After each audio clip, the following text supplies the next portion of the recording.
Ser podcast.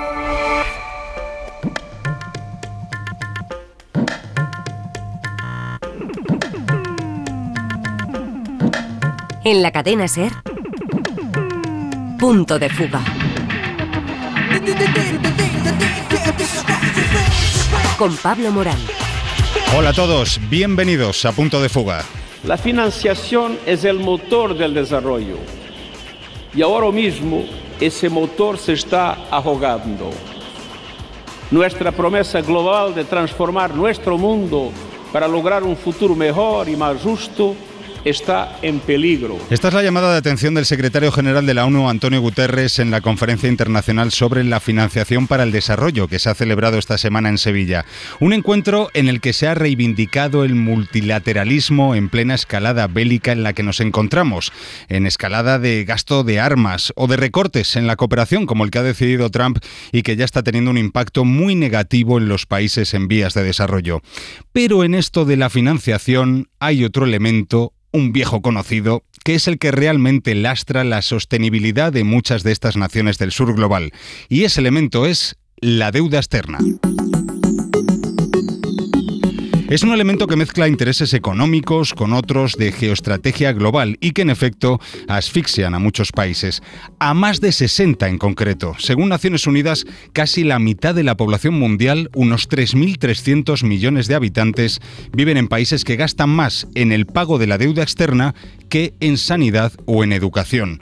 Uno de ellos es Honduras, y esta es la encendida denuncia que dejó en Sevilla sobre este asunto la presidenta Xiomara Castro. Debo mencionar otro problema que ahoga a nuestros pueblos, la deuda externa. Según Naciones Unidas, casi la mitad de la humanidad vive en países que gastan más en pagar intereses que en invertir en educación, salud o enfrentar el cambio climático. Y lo más grave, la crisis de deuda se concentran en los países más pobres, mientras el sistema capitalista global luce sólido y rentable en los balances, pero lleno de miseria en la vida de la gente. Y no es para menos. Honduras tiene que destinar algo más del 25% de la riqueza que genera al pago a sus acreedores, y no es en absoluto el país que tiene sus cuentas más comprometidas. En 2024 la deuda pública de los países en desarrollo alcanzó los 31 billones de dólares, lo que representa el 31% del PIB mundial. Destacados en la lista, los países africanos. Zimbabue, 30%. Etiopía, 25%. Malawi, 28%. Sudán, 35%. República Democrática del Congo, 22%. En la última década, la deuda acumulada de estos países ha crecido más rápido que sus propias economías. I'm very focused on just doing my job. I mean, there are things that matter are using. Y de momento el presidente de la Reserva Federal, Jerome Powell, resiste los cantos y las presiones de Trump para subir los tipos, es decir, para subir el precio del dinero, una decisión que tendría un efecto perverso en el sur global porque engordaría sus deudas pendientes. Estamos hablando del dinero que esos países han pedido prestado en el pasado y, obviamente, como cualquier cantidad que tú has pedido prestada, pues esa cantidad se tiene que devolver. Porque esta deuda externa, al ser cada vez más alta y al aumentar el pago de intereses, pues lo que hace es que los gobiernos no tengan tanto dinero para invertir en sanidad, en educación, en industria, en empleo para los jóvenes, en agricultura.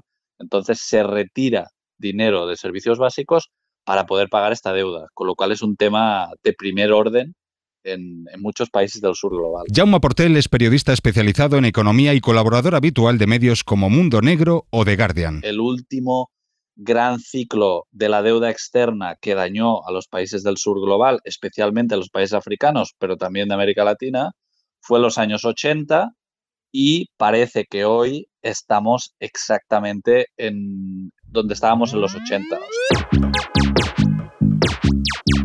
Y Jaume, ¿qué pasó exactamente en los 80? En los años 80 lo que sucedió es que, no sé si los oyentes recuerdan la crisis del petróleo del año 73, que es cuando los países del mundo árabe deciden subir el precio del petróleo, primero para ganar dinero, pero en parte también como represalia por el apoyo de los países occidentales a Israel. O sea que vemos que algunas cosas siguen volviendo a la agenda, ¿no? Y claro, esto fue una gran crisis inflacionaria para Occidente, pero significó muchos ingresos para países del mundo árabe. Y estos países lo que hicieron fue alojar este dinero en bancos occidentales, que entonces decidieron prestar este dinero a tipos de interés variable a países que estaban en fase de crecimiento, como eran los países africanos, porque acababan de acceder a la independencia en los años 60. Entonces era un momento de expansión industrial y económica de estos países, ¿no?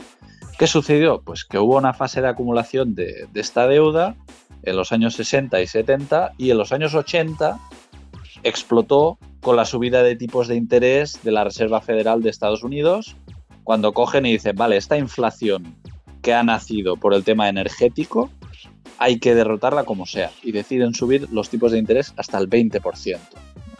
¿Y qué hace esto? Pues que de repente todos esos créditos a tipo variable que los países africanos habían pedido eran mucho más caros de devolver. Y ahí fue cuando hizo el catacroc y dio un ataque de corazón al sistema financiero. La situación de hoy, con otros parámetros, ha sido la siguiente. Tras la crisis de 2008, los países europeos y Estados Unidos bajan mucho los tipos de interés. Recordemos que el tipo de interés es la remuneración que tú tienes que pagar al banco para obtener un crédito, ¿de acuerdo? Si es muy alta, no pedirás tanto crédito. Si es muy baja, quizá te vas a animar, ¿no? Y lo que hicieron en 2008, tanto Reserva Federal como Banco Central Europeo, es decir, lo vamos a poner a cero o incluso en negativo para que la gente se anime a pedir prestado. ¿Qué sucedió con esto? Pues que algunos bancos dijeron, vamos a prestar a países que nos den un interés más alto. Y haremos incluso una jugada que se llama carry trading, que es que tú pides prestado al 0%, o sea, pides 100 euros al 0%, luego le prestas este dinero a un país africano que te paga el 8% y tú te quedas la diferencia y pagas el préstamo inicial al banco, ¿no? Esto se hizo mucho. Pero claro, ¿qué sucedió? Pues que estos países que pagaban un 8%, si pagaban un 8% era porque eran un perfil de más riesgo, ¿no? Entonces llega la COVID en 2020 y un poco se ve todos estos riesgos que se habían ido acumulando en los balances de los bancos occidentales y de los países prestamistas, sale todo el riesgo y empiezan a llegar los primeros impagos. Por lo tanto, vemos que con 40 años de diferencia nos hemos encontrado la misma situación, que es una acumulación de deuda en países del sur global y una acumulación de riesgos en los balances de los bancos. Y ahora llega la hora de repartir cómo se resuelve esto, ¿no? Y aquí es donde entra la política y los conflictos entre los países ricos y los países más pobres. A Sevilla, a esa cumbre de la financiación, hemos mandado a Victoria García, que ha estado al tanto de todo lo que se ha hablado de este asunto de la deuda. Muchos países han mostrado aquí su interés porque se les permita reestructurar esa deuda, haciendo que los pagos a largo plazo sean más manejables. Aunque es un alivio temporal, no es una solución factible, porque solo extiende el problema. Además, tendrían que invertir la parte que dejan de pagar en proyectos de ayuda al desarrollo. Oye, Vicky, ¿ya has escuchado alguna propuesta en concreto? Pues mira, muchos han hablado de diversificación de sus economías para que se reduzca la dependencia de los préstamos externos, pero eso requiere un tiempo y un cambio que muchos no pueden afrontar.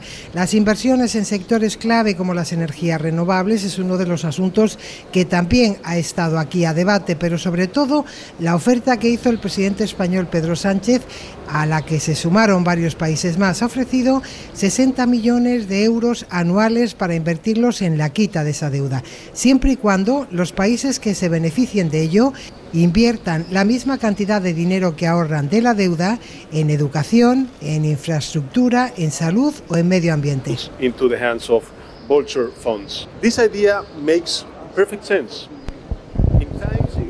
Actualmente existe una oportunidad real de transformar la gestión de la deuda soberana Las reducciones marginales no son suficientes, necesitamos ambición, soluciones innovadoras basadas en la cooperación y también en la solidaridad internacional.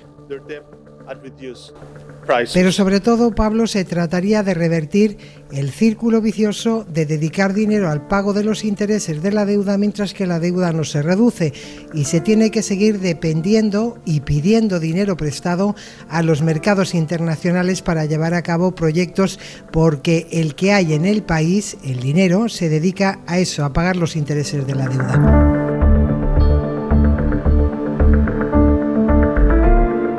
Carlos López también ha estado en Sevilla. Ni siquiera se habla de los incentivos perversos que desalientan inversiones productivas en los países más vulnerables, como los de África. Carlos López conoce al detalle las cuentas de países del sur global, como los africanos. Fue secretario ejecutivo de la Comisión Económica para África de Naciones Unidas y desde ese puesto defendió la condonación de la deuda externa. Hoy señala otro de los problemas que estos países encuentran cuando buscan financiación exterior. Me refiero más a la regulación internacional que no tiene en cuenta la realidad de estos países. Por ejemplo, las agencias de notación financiera tienen una evaluación de riesgo que no corresponde a la realidad de esos países, porque está muy referenciada en conflictos, en problemas políticos, que son interpretaciones que no son seguramente a despreciar, pero no son los datos macroeconómicos como los que se aplican en otras partes del mundo. Por ejemplo, un país como Tailandia tiene 10 golpes de Estado hasta ahora y no tiene el mismo tipo de clasificación de riesgo que tienen los países africanos, por ejemplo. No se tiene en cuenta los contextos particulares de países que están en desarrollo, que ya no son desarrollados, como por ejemplo cuando fue de la crisis de 2008-2009, la crisis financiera internacional. El Banco de Regulaciones Internacionales, que es como el Banco Central de los bancos centrales, introdució un par de medidas prudenciales, como se le llama, que son muy difíciles para países y mercados que están en desarrollo. Y luego los bancos internacionales, por ejemplo, desertaron África porque es muy difícil poder mantener su presencia con los costos muy altos de las diligencias necesarias que han sido introducidas. Entonces, algunas veces es con una buena intención que se hacen las cosas, pero con efectos colaterales que son muy malos para los países que tienen más dificultades. Jaume, ¿qué papel juegan los acreedores de estos países del sur global en el tema de la deuda? El FMI, por ejemplo, como prestamista, porque al fin y al cabo ellos ponen las condiciones. Bueno, el FMI, yo siempre lo comparo, el FMI es como pedirle dinero a tus padres.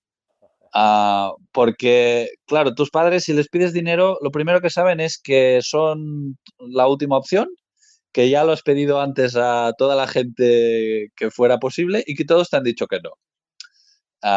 Entonces, el FMI es un poco la última ventanilla, cuando ya no te presta nadie más, cuando ya no te presta el sector privado, cuando ya no te prestan los países, cuando ya no te prestan los bancos, entonces llegas al FMI, ¿no?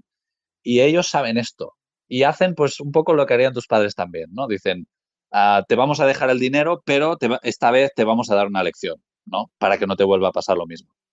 Pero claro, habitualmente lo que sucede con el FMI es que los planes de ajuste que hace, lo que hacen es reforzar todavía más la situación de dominio sobre las economías africanas. Porque si cogen, por ejemplo, y dicen, tienes que devaluar tu moneda, o sea, tu dinero va a valer mucho menos, ¿no?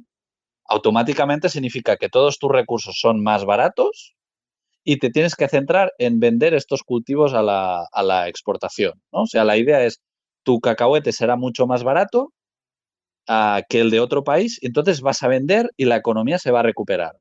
¿Pero qué sucede? Pues que con la devaluación, primero todos los productos importados son más caros automáticamente, con lo cual ese país empieza a tener inflación.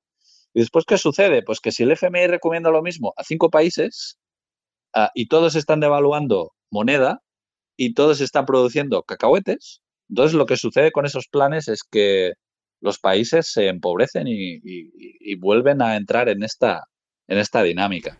Esto es una forma de sometimiento de estos países. Es, de alguna forma, ¿no, Jaume, mantener la colonización? Países que eran colonizados pasan a ser independientes.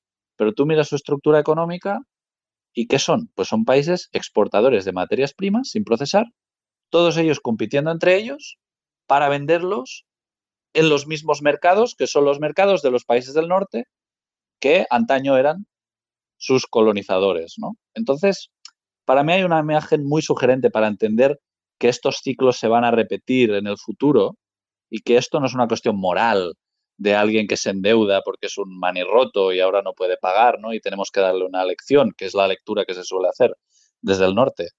Para mí, la mejor manera de entender el ciclo de deuda en los países africanos es el mercado de Brikama, que es un mercado que hay en Gambia, uno de los más importantes que hay. ¿Qué sucede en el mercado de Brikama? Pues que hay muchas mujeres vendiendo exactamente lo mismo. ¿Y qué sucede? Pues que tú vas a comprar y una vez has comprado los tomates a la primera, pues ya no le vas a comprar tomates a la segunda, ¿no?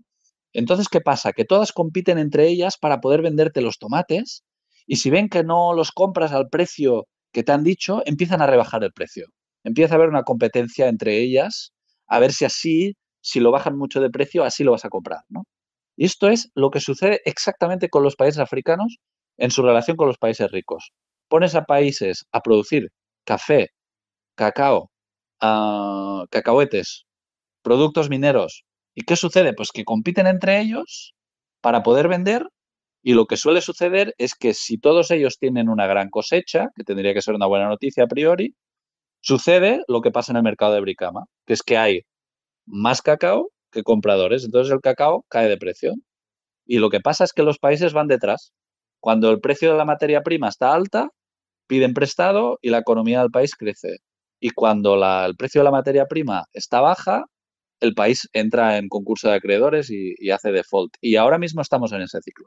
Quien mejor me explicó esto es un economista senegalés que se llama Ndongo Sambasila. Y me decía, mira, tú tienes que entender que para que los franceses colonizaran Senegal o los países de África Occidental, no basta con la conquista militar. Tú tienes que hacer que esa gente trabaje para ti. Y eso es lo más difícil, porque no puedes hacerlo a través de la coerción militar, porque no puedes tener un policía en cada pueblo o un administrador colonial en cada pueblo, obligando a la gente a trabajar para ellos. Entonces, lo que Ndongo me decía es, mira, lo que hacen es obligarnos a pagar impuestos en la moneda que ellos decidan. Y aquí es donde los campesinos senegaleses decían, pero yo, ¿cómo puedo obtener esta moneda? Y la administración colonial decía, hay una manera, cultiva cacahuetes y te vamos a pagar en esta moneda, ¿vale?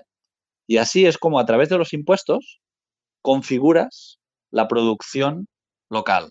Le dices a la gente, obviamente, si no pagas los impuestos vas a ir a la cárcel, vas a tener problemas, entonces tú quieres pagar los impuestos. ¿Y cómo puedes obtener la moneda para pagar los impuestos? Produciendo cacahuetes, ¿vale? Pero hoy, vinculando la deuda y los recursos, como tú decías, Pablo, ¿qué sucede? Pues que te dicen, tienes que pagar la deuda en dólares. Y Gambia dice, yo no produzco dólares. La Costa de Marfil dice, yo no produzco dólares. Angola dice, yo no produzco dólares. Y entonces, el FMI, en vez de tener a un administrador colonial, tienes al FMI que te dice, bueno, si quieres obtener dólares, lo que tienes que hacer es dedicar tu campo a hacer cultivos a la exportación. Entonces, gracias al cacao, gracias al café, gracias a los cacahuetes, gracias a la soja, vas a ganar dólares y con estos dólares vas a poder pagar la deuda. Fíjate que lo que contaba Ndongo de principios del siglo XX y lo que sucede hoy con el Fondo Monetario Internacional es exactamente lo mismo. Ha cambiado el nombre de los actores, pero incluso los recursos de los que estamos hablando, los cacahuetes, el cacao, el café, son exactamente los mismos. Y esto que nos cuentas, más allá de las consecuencias que la deuda externa tiene para la sanidad o la educación, de lo que ya hemos hablado, tiene que ser un desastre para la soberanía alimentaria de estos países. Si juntas que tú dependes de los cultivos a la exportación, en el caso de algunos países, como por ejemplo Malawi, el 30-40% de sus exportaciones son tabaco crudo, sin procesar. Entonces, ¿qué sucede? Pues que si baja el precio del tabaco y sube el precio de la energía, que es importada, Malawi tendrá problemas. Malawi es un país que se está quedando sin reservas de dólares. O sea, es seguramente uno de los países que va a estar en la lista de los que los próximos años a lo mejor van a hacer default, ¿no? Y esto viene de la época colonial, por eso es tan importante la soberanía alimentaria. Si tú tienes 10 hectáreas y dedicas la mitad a cultivar cacahuete que vas a vender fuera, es decir, a cultivar comida que tú no te vas a comer, significa que a lo mejor con las 5 hectáreas que quedan no vas a cultivar comida suficiente para alimentarte. Entonces la vas a tener que comprar fuera. Entonces esto hace que tú estés jugando cada año a una ruleta donde si el precio del cacahuete es suficientemente alto, quizá vas a poder pagar el arroz que estás comprando fuera. Pero si baja el precio del cacahuete y sube el del arroz, tienes un problema. Yo creo que se mantiene la separación artificial también entre financiamiento climático y financiamiento para el desarrollo, como si fueran dos cosas distintas, no son. Aunque se reconozca la interconexión, no se hace lo necesario para que se pueda discutir los dos juntos. Claro, de esto que nos advierte Carlos López se ha hablado también en Sevilla, Vicky, de la relación de la financiación en los países de desarrollo con los actuales desafíos que plantea el cambio climático, ¿no? Pues sí, ha habido algunas propuestas interesantes como la del propio Ecuador, que ha firmado un acuerdo con Endesa para llenar el país centroamericano de placas solares y energía limpia en conjunción con pequeñas empresas de su país. Es un gran proyecto donde intervendrán empresas locales de allí y suministrará energía limpia a bajo coste. Todo esto, Pablo, debe ir ceñido a dos cuestiones. La primera, conseguir que tengan fondos suficientes para hacer frente al menos a las catástrofes y crisis naturales que surgen, sin necesidad de estar esperando ayuda internacional y con el tiempo que se pierde en un momento que se necesita una acción inmediata y contundente. El ministro español de Economía, Carlos Cuerpo, lo explicaba muy bien. In essence, what they are is a clever, smart form of having contingent liquidity available when it's mostly needed. Se trata de ayudar a los países a actuar antes y proteger tanto a los gobiernos como a las empresas. Vamos a tener cláusulas de resiliencia también en la inversión privada para enfrentar una amplia gama de la crisis. Y por último, Pablo, pero no menos importante, conseguir que haya transparencia en la gestión de esos fondos y la democracia financiera en el manejo de los fondos y las ayudas internacionales. Un apartado significativo para las ONGs que han jugado un papel importante en esta cumbre, han presentado ideas, han debatido proyectos. Entre esas ONGs, Intermón Oxfam ha participado en la estructura financiera para la reestructuración de la deuda. Susana Ruiz es la encargada de finanzas de la ONG. Es un momento para impulsar una agenda global de tributación a los superricos, pero también de revitalizar la ayuda al desarrollo y de avanzar en la resolución de la crisis de deuda. Sevilla puede ser un punto de partida, no un final. Como resumen, la cumbre ha tenido un capítulo de propuestas importantes. Ahora lo que sería interesante saber es quién y cómo las va a aplicar, porque la siguiente cumbre no será hasta Doha y aún no tiene año. Jaume, Vicky me lo ha dejado en bandeja para preguntarte por la cooperación como solución a todas estas tragedias que viven los países por esa deuda externa. La cooperación internacional ha jugado el rol de mantener la ficción de que África no puede vivir sin Europa. Ese ha sido, en buena parte, el rol de la cooperación internacional.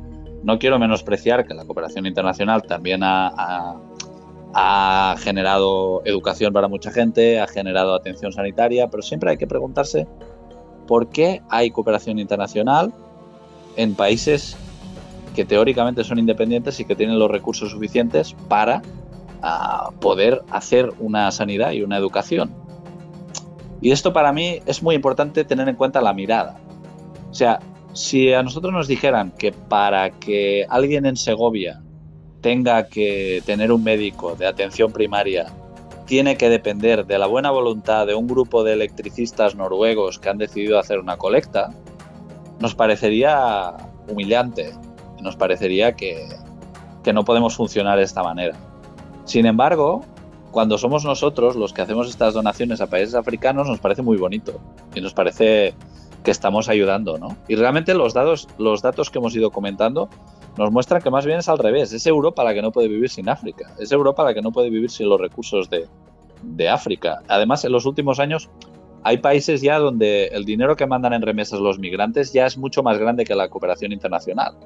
sea, la mayor ayuda a los africanos son los sueldos de los propios africanos que envían dinero a sus familias, ¿no? Entonces este paradigma hay que cambiarlo. Y todo esto por no hablar de que la cooperación en muchos casos lo que ha hecho es que Francia le da 100 euros a Senegal y de esos 100 euros Senegal se gasta 80 en empresas francesas, contratar a técnicos franceses para que hagan informes cuya conclusión será que hay que hacer un hospital que va a ser construido también por una empresa francesa. O sea, esta ayuda, ¿cuánta ayuda hay si de 100 euros que te he dado, 80 acaban yendo a las arcas de Francia, ya sea a través de sus empresas o ya sea a través de sus cooperantes, ¿no? O sea, hay un punto corrupto e interesado de la corrupción que raramente nos gusta discutir en los países del norte, pero que es así. Y una última cuestión, señor López.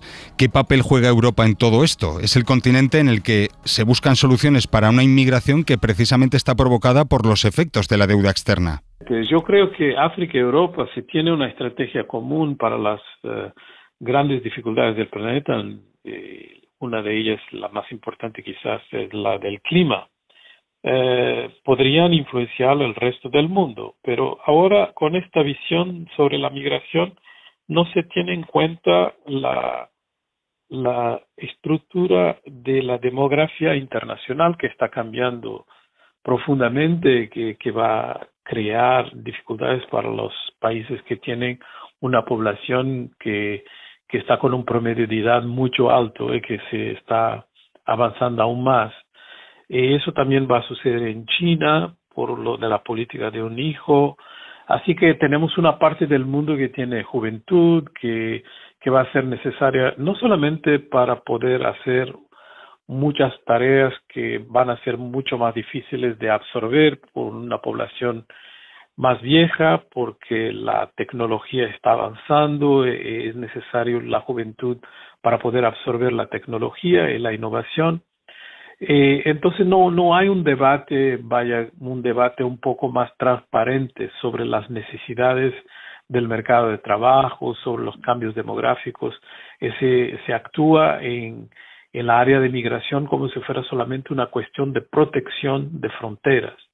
Eso no va a ser lo mejor ni para África ni para Europa.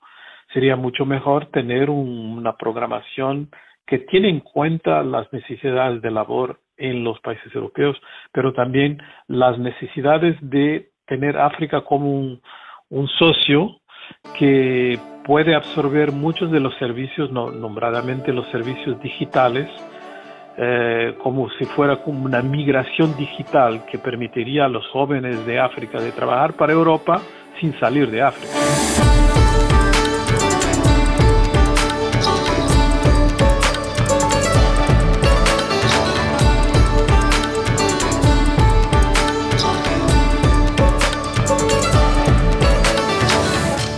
Pues hasta aquí el punto de fuga de esta semana. Ya sabéis que os seguimos acompañando en cadenaser.com, en Facebook, en X, somos @puntodefuga y por supuesto en Ser Podcast, donde tenéis todos los capítulos del programa para escucharlos cuando queráis y para compartirlos, porque sois parte fundamental de este mundo que también importa. Hasta el sábado que viene, aquí seguimos. Adiós. Para no perderte ningún episodio, síguenos en la aplicación o la web de la SER, Podium Podcast o tu plataforma de audio favorita.